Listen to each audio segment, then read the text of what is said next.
Yeah, man! Welcome to the Dapper Yankee Basic Guide. Dapper Yankee manages to stand out due to their no-nonsense, streamlined approach to soap making. What you see is what you get. Now, before I tried out Dapper Yankee, I was under the impression they were much bigger than they are. And that's because the presentation is very high quality. The soap boxes, the lion, everything just looks very sleek. Now, compared to some other brands, Dapper Yankee isn't as concerned with labeling itself as all natural. In fact, their approach seems to prioritize efficiency, taking pride in consistent quality and good customer service. Dapper Yankee was founded in 2021 in Columbus, Ohio. Now, they are a relatively small company compared to the likes of Dr. Squatch, but they seem to be growing, releasing new bars, scents, and products. I'd like to try the deodorants and hair kits at some point, but for today, I'd like to focus on the soap.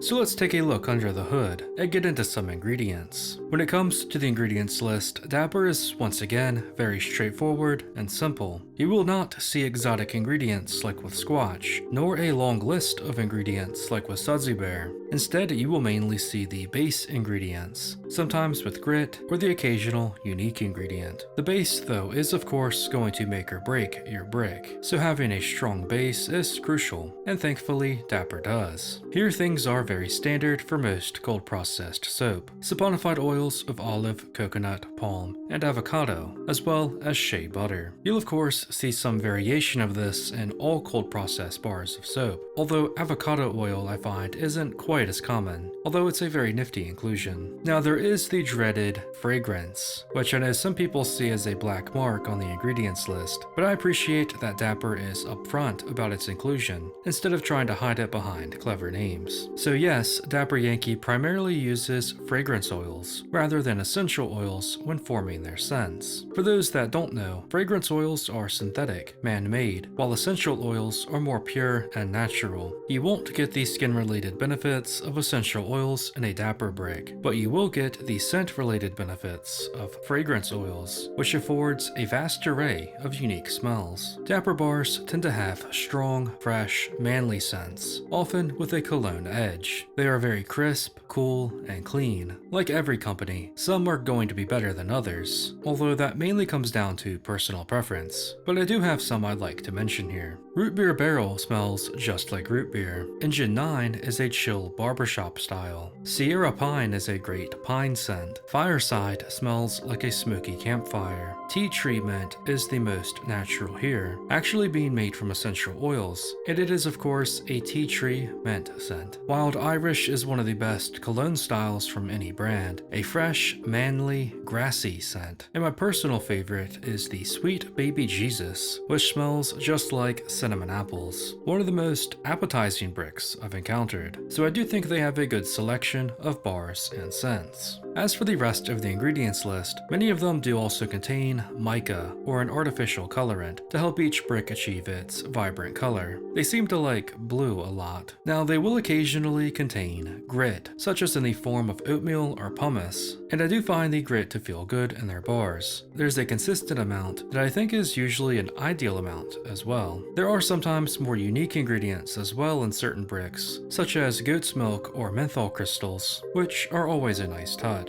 In my experience, Dapper bars do tend to clean well. It may surprise you if you're someone going in a bit skeptical. I find the bars are a little harder than some others, and maybe don't have quite as thick of a lather, but in exchange for that, the bricks are very durable. They don't fall apart in their latter stages like some others might, and they tend to last a while. Obviously, a Dapper bar is going to dick slap any sort of generic soap, body wash, or anything like Duke Cannon. However, I don't think they compare quite as favorably to some of their immediate competition from other cold processed soap companies. I think Sudsy Bear and Grizzly Natural bars just feel better to use in my experience. I would say compared to Dr. Squatch though, they are very similar, I don't know that a lot of Dapper bars reach quite the heights of some Squatch ones, but on average they come close. Like Squatch, Dapper has some scents that are just awesome, and that I think you'll have a hard time finding elsewhere, especially their holiday releases. Now Dapper Yankee isn't cheap. They're actually going to be more expensive on a per ounce basis than much of their competitors, and their non-soap products can be a bit expensive as well. I think the best attribute Dapper has though, over most, is that there is no hassle when buying from them. What you see is kinda what you get. Customer service, shipping, all that seems like a plus, whereas with some other companies, it's not. I haven't had any issues with Grizzly, but with Squatch and Sudsy, I know a lot of people, myself included, have had some issues with shipping times. Overall, I think Dapper is a perfect choice for someone who just wants a streamlined experience. You like manly scents, and you like repping a brand that does look cool. Personally, I do appreciate the approach they take, even if I do prefer some other brands as well. They do have their share of unique bricks though, especially the holiday releases, which are my favorite I've tried so far. I'm looking forward to trying the Wicked Pumpkin next time it drops. That's only my opinion though, and I'd love to hear yours in the comments. What do you think of Dapper Yankee? Is it your favorite brand? How do you think it compares to the competition? Until next time, Frick Nation, stay nifty. Yeah, man!